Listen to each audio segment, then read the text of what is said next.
All right, we are live. Hi, Hey. everyone. Welcome to Beyond the Page. And today is Happy International Women's Day, which is why we're doing this on Tuesday instead of Wednesday. So, Stephanie, Happy International Women's Day. Hi, happy International Women's Day to you too. I am looking to see if we're live on LinkedIn. I don't see it yet, but that doesn't mean anything. What do you see on your side? I don't see anything either, but let's see, live today. Let's see what it says. I don't know. I can never find anything on LinkedIn. Oh, it says I'm live right now. A little pop-up came up. So Perfect. there we We go. are. Oh, there we are. Yay. Fantastic. Hopefully I Yay. don't crash Yep. anything.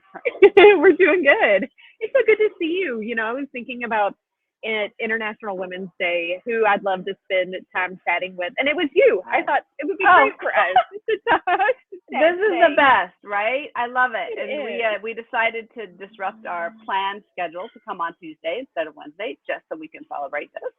And I think it's a great thing to talk about. So, It is.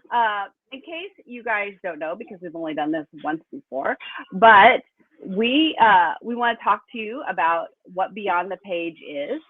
And I'm Jennifer Crosswhite of Tandem Services. I bring people to the page with my editing and book coaching work. And Stephanie, tell them what you do. Hey guys, I'm Stephanie Feger, and I'm on the other side of the book. When the book is ready to be published and it's published, then I help bring it to the market. And Jennifer, I feel the need today for those who listened last week. And it was all nice and quiet on my neck of the woods. If it's loud this time, this is what you do. This is what we do as Yeah. women entrepreneurs. Where you are is where we work. And I happen to be in the hills of Tennessee in Gatlinburg at one of my favorite places, Starbucks. Yes, Drinking my chai tea. What are you doing today? I've got my J mug, which is funny because when I pick it up, I can see the J on my side, but there's no J on this side, which seems weird. And I've got regular old Earl Grey today. So I have to ask, are you left-handed? I'm not.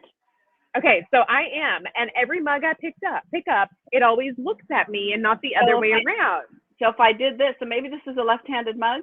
Maybe it is. It could be. Literally, what was talking about this yesterday. I was at a Christmas store down here, and I almost bought a mug. It had the Grinch on it, and it said the resting Grinch face. Resting Grinch face. I love it. I love it. That's fantastic. Yeah, I think I maybe was supposed to be left-handed because I distinctly remember in kindergarten picking up like crayons or scissors out of a jar with my left hand and then putting them in my right hand. Really? And I can do many, many things with my left hand. I'm fairly ambidextrous. And I actually can write with my left hand. It just looks like a third grader. So well, hey, I mean, how many people can write better than third graders? Well, and the funny thing is, I have broken my right thumb so many times.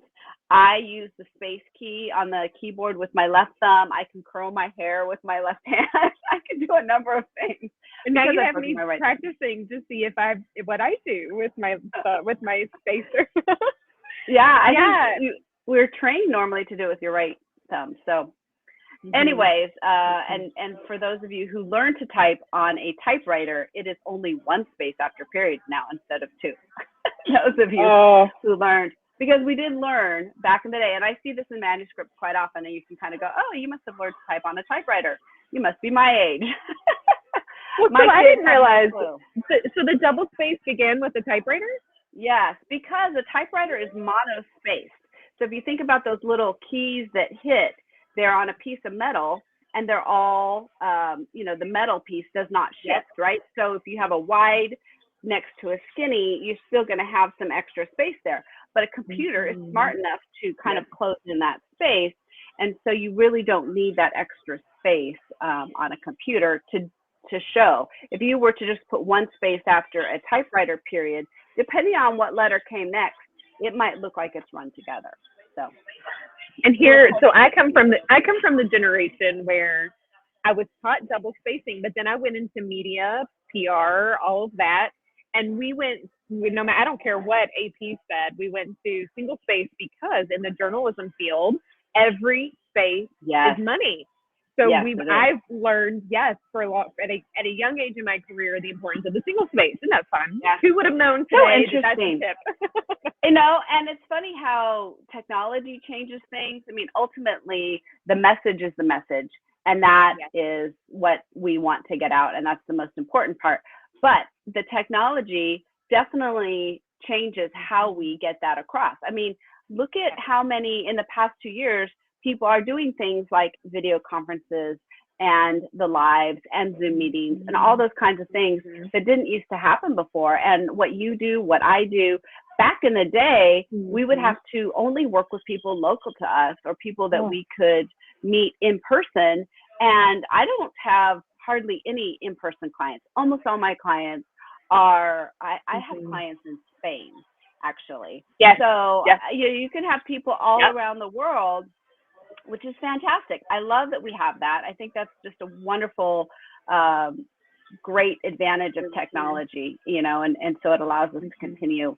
And especially as women, we'll talk Yep. specifically about women today being International Women's Day. Mm-hmm. We usually wear a lot of hats, right? You're a mom, I'm a Mm-hmm. mom. We have house responsibilities, kid responsibilities, and we're entrepreneurs. So we're trying to fit all those hats together. I mean, that's why you're in Mm-hmm. Starbucks today, because you're doing fun stuff with your family.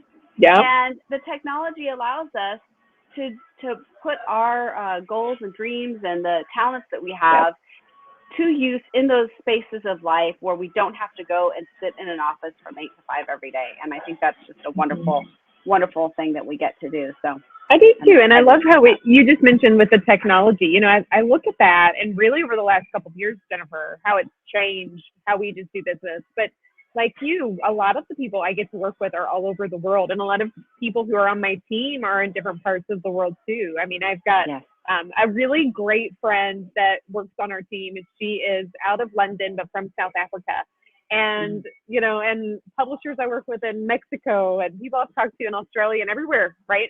It's fun like that. But what I love Mm-hmm. about that, I think really aligns with International Women's Day, is the power of what a story and a voice can do. I have found, me and my little country girl over here in Kentucky, if anytime I get the chance to talk to people outside of where I'm from, or any stories I get to consume outside of from where I'm from, it enriches me. It makes me more well-rounded. It makes me better understand people and all of this beautiful stuff. And I feel that way when I talk to people in other countries. And I feel that way when I talk to all different forms of diversity, including women voices and beyond. And so I think that, books have such power to do that. And we're just lucky we get to be in an industry where we get to work with the people who write the books. Yes, it's the best, right? I just Oh my gosh, love yeah. being able to help people get their stories out to a wider world. And Mm-hmm. in your experience, what are some of the reasons women are hesitant to share their stories? Oh gosh. Well, I'll use me for an example. There are parts of some of our stories that it wasn't but a couple years ago that I ever felt confident enough to share my story. Mm-hmm. I had in my book, there's a chapter in my book about a sexual harassment experience that I dealt with when I was 16. We did pull in the local police. They sided with the other person, not me, when I was 16. A different world back then. Me Too Mm-hmm. movement was not around, and I was forced to be quiet. Mm-hmm. So I remember when I wrote that chapter in my book, like shaking, because I'm like, Yeah. all of these feelings from as a young girl that I was told, even though I know today is different, I remember my experiences through the lens of that 16-year-old Yeah. who's not able to rationalize like I am now. And so when I shared that story, there were other women in my community who knew the person that did it to me because he had done it to them. And they were like, "Oh, Mm-hmm. you're going to talk about it?" And I'm like, "Yes, I'm talking about it. Well, if I can help somebody, I'll do it." Yes. But I think it helped uncover to me that as women, over the years, whether we remember it or not, we've been told certain things, different things, and breaking through what we've been told to Yes. do what we're called to do is hard, and it is Yes. vulnerable, and it, I don't know about you, but when I share, I almost feel like it becomes a reflection of my family, more of a reflection than just of me. And so I feel like as women, all of those other hats you were talking about, like they never leave. They're Right. always connected, and Yes. our stories have alignment with those And we just have to realize that our stories are important and need to be told no matter what hat we're wearing. Yes. And it's so true. Like, we as women are told, don't rock the boat. We don't want to make people uncomfortable, or we don't think we have an experience that's important enough or that would really matter. But I think your story really illustrates that when we take that step to share our story, other people draw strength from that. They feel like their experience matters. It's amazing. You don't have to actually have your story go too far before it starts impacting people. You don't have to necessarily have a big platform. You don't have to be famous. You don't have to have all these things people often think they do. Your story can be super powerful just really for your world, the people that are in your world, and you'll never know how far those ripples are going to go out. And no, you don't. People don't understand there is real power in writing your story, just real power. There is. What were some of the things that helped you get over that when you decided to write your story? So that particular chapter, well, I'll just hinge on that for a little bit. That particular chapter, I remember when it happened in my life, and I remember when I decided what good could come out of this horrible situation. And all I ever wanted to do was talk to the other sisters of mine in my high school. So I went to an all-girls high school where we were, they say, they cultivate us from girls to women. I remember, that whole journey of being prepared to like go out and like take over the world. Like, it was amazing, the type of warrior women we were created out of that school. And my sophomore year, when this situation happened, I remember telling my parents, I just want to get in front of the student body and share my story because I want to help one of my other sisters. Like, I want to help these women. And the police said, never, you cannot do this. You do anything and you will be in trouble.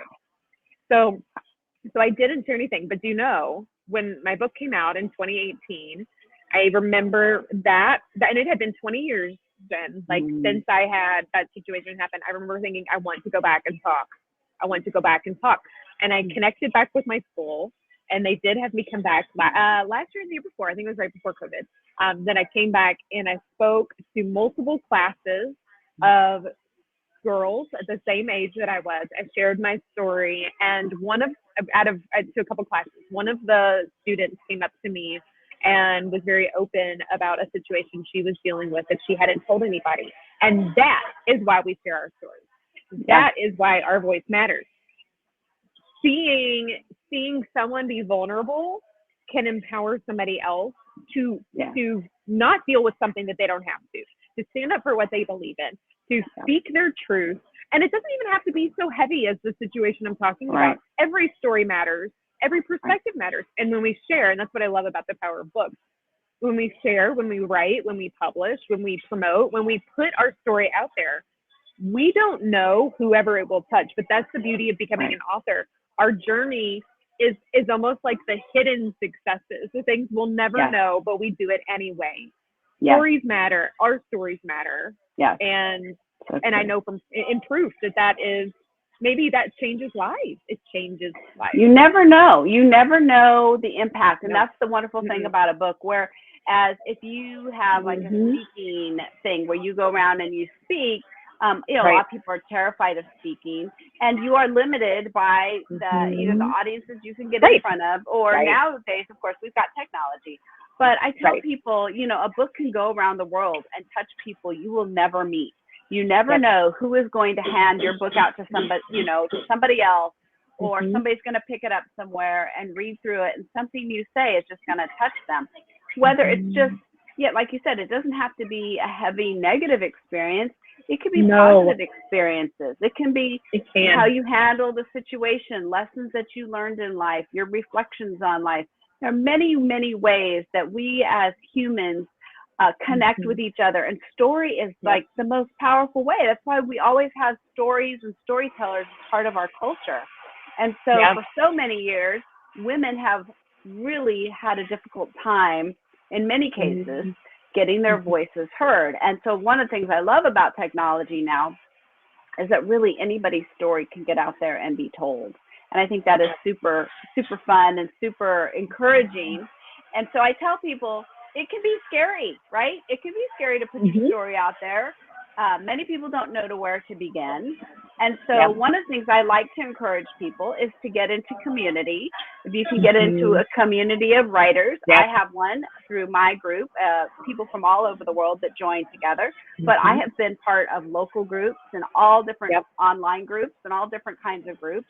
And community is super, super powerful in helping you share Always. your story with a group of trusted people who are trying to do the same thing you're doing, and being Mm-hmm. able to do that and get some courage and get some feedback. Mm-hmm. And then you have this little safe group, and then you can kind of take it out to the world. And I think Mm-hmm. community is one of those really, really powerful things for beginning to share your story. It is, and I don't know about you. It's a little unique in my household because my husband does. So I've not read the book Drop the Ball, but I think I've talked to you about it. In times when you can't do it all, you have the things you don't do, and other people pick up. So my husband does some of the duties that like my mom or that I did when they were younger. My kids were younger, but you're talking about the power of story, and if you go back, you think about tucking your kids in at night. Usually, it's the mom who's telling a story, right? Right. Stories are integrated in our life, like, and women from a young age, and men too, don't get me wrong, but I mean, for many families, it's women at a young age are shaping the stories in our minds, from a very little bitty guys, and I think that I don't want women to stop doing that. Like, your story matters. Your story matters as you're shaping the next generation, and your Yes. story matters on how you can shape the generation and the world today, especially in a broken world that we're dealing with right now. We need empathy. We need compassion. We need connection. And I think a lot of those are beautiful traits that women have inherently. Yes. And Yes. the more we can share those stories, I think the more hope we can create, the more we can believe that we can be a part of bigger change. And I just love reading. I love supporting authors, but I always love when I get the chance to read a beautiful story that a female author has written, because I know that it is layered with those elements of compassion that we have and that the world needs. Right. Yes, I agree 100%. And we do, as women, approach the world through a different lens. Mm-hmm. We have different ways we look at things and handle things. And I love that's a perspective we bring to the world that for many years was really not given importance and was not highlighted. And, for a lot of times, the traditional publishing model was really geared towards men, towards people with power, towards people with a platform. And so now we've got the ability to have that go out and share with everybody. And I think that is so, so powerful. And I can't encourage people enough to begin to share their stories. One of the things I tell people is, your story doesn't have to be for the whole world necessarily. It can be something that you put together for your family. So you have shared history and shared memories to pass down from generation to generation. My grandmother just died recently. She was 99.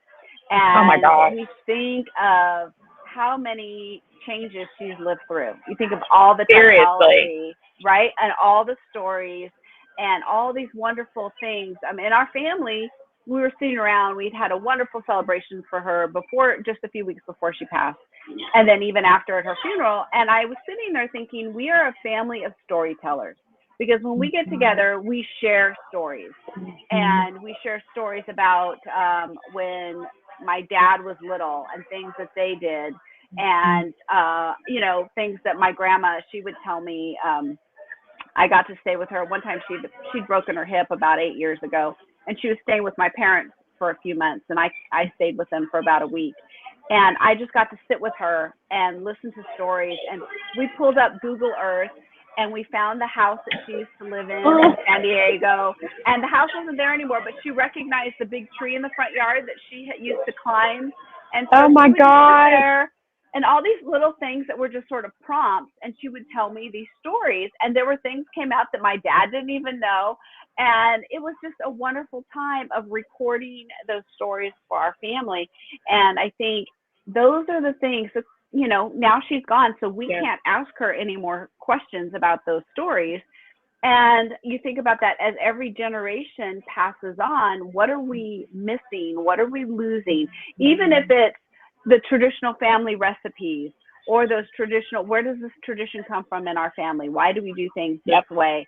How did our grandparents meet? What is their love story? All those wonderful things that maybe don't mean a whole lot to the whole world, but they're precious to our families.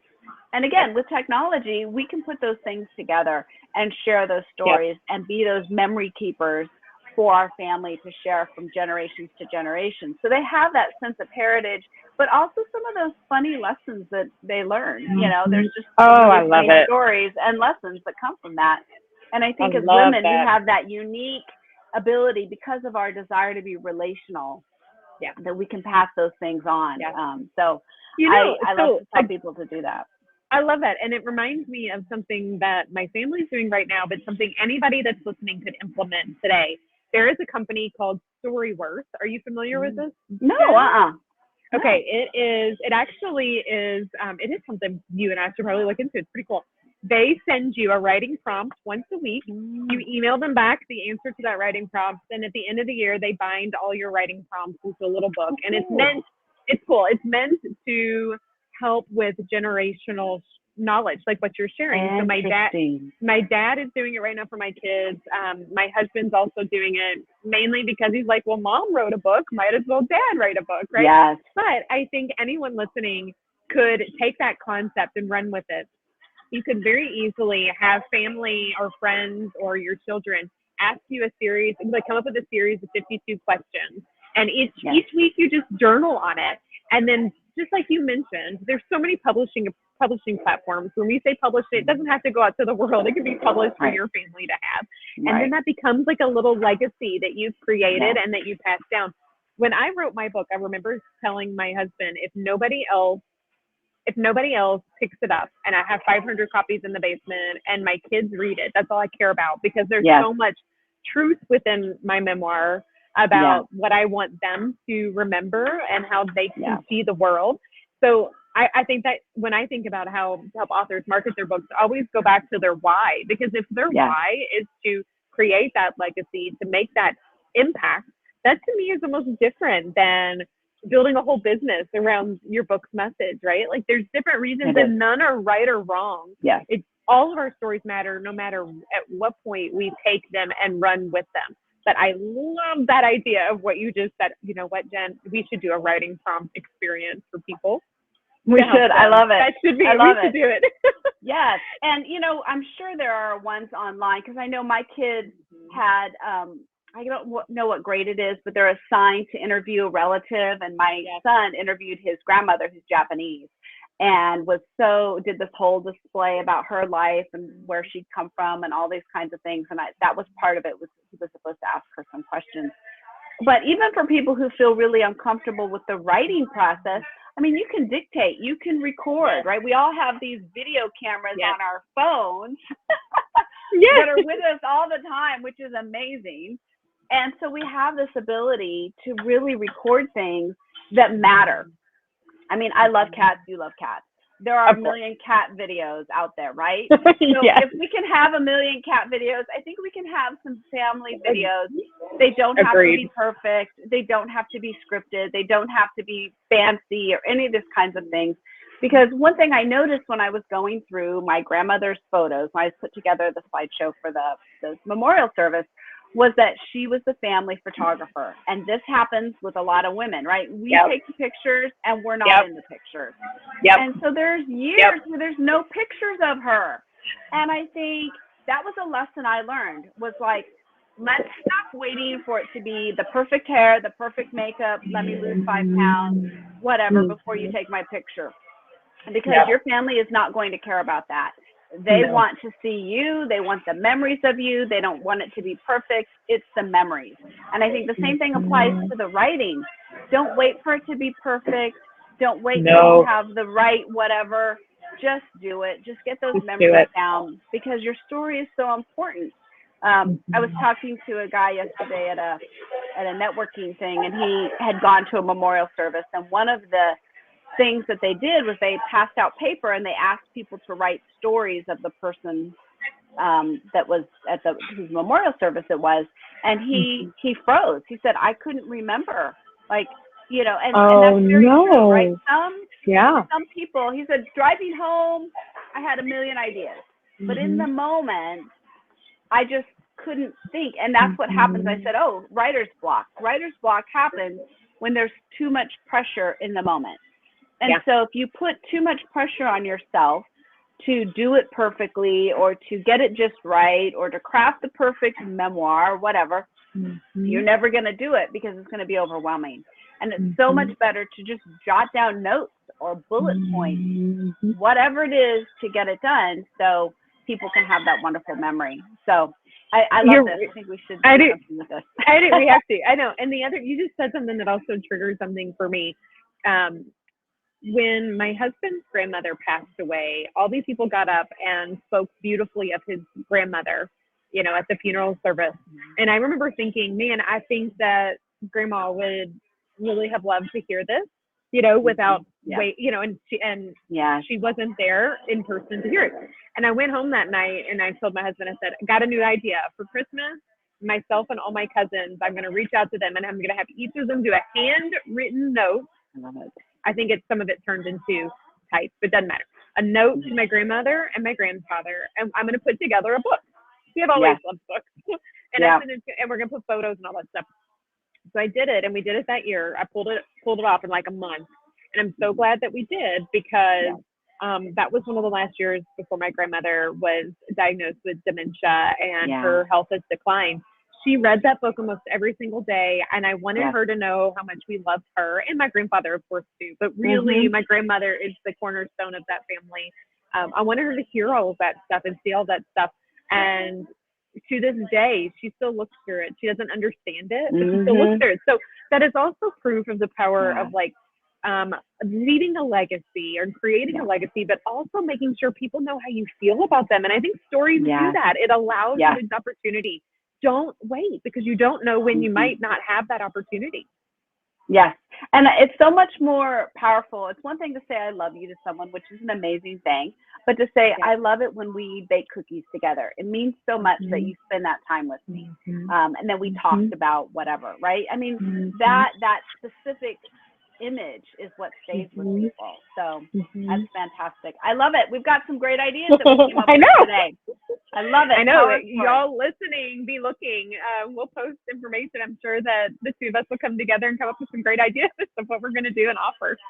That's right. Well, as we're beginning to wrap things up, we like to share a favorite book with people and something from it. So my pick for this week, I think you've read it too, is Atomic Habits by James Clear. I'm covering up his name, but there you go. Love it. This book, I keep it on my desk, and I subscribe to his newsletter, and he once a week he sends, it's a 3-2-1 newsletter. It's a great newsletter. Great little quick bite, and then if you follow him on social media, he always has these really great bites.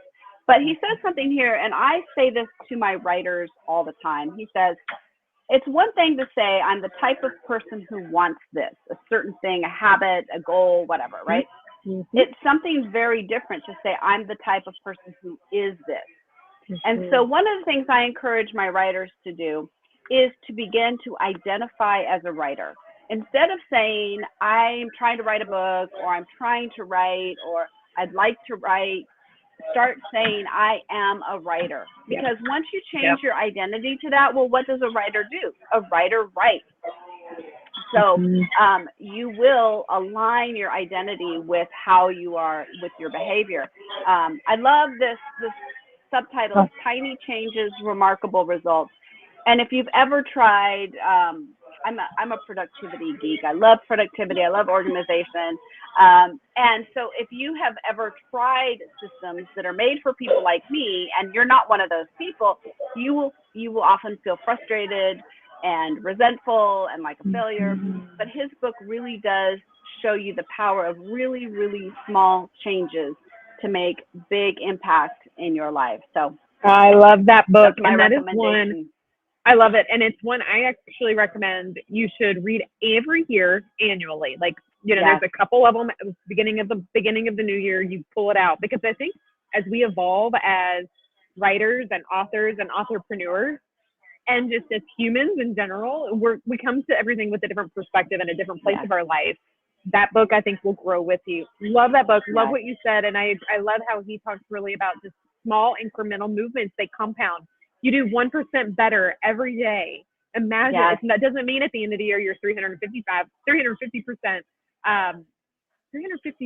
it's 352 days. 60. 352. 60, What? 65. Whatever. I'm a writer. I am not a math girl. Okay, but whatever. At the end of the year, you're not that much percentage. It's compound. You're bigger, you're better, you've done more, you've extended your reach. And I just love how he shares that. Oh, I love that you have that book, that you shared that book today. It's wonderful. Love it. I love it. Well, tune in next week on Wednesday, our regular time, same time, but on Wednesday. And next week, we're going to start talking about when should you start promoting your book? Is it ever too early to begin promoting your book? We're going to talk about that. So authors, your words have power. Your book has power and your message has power. Hopefully we've conveyed that to you today. And we're inviting you to take that message beyond the page. So cheers, Stephanie. Cheers. And to all of our author people out there, and we'll see you next week. Bye-bye.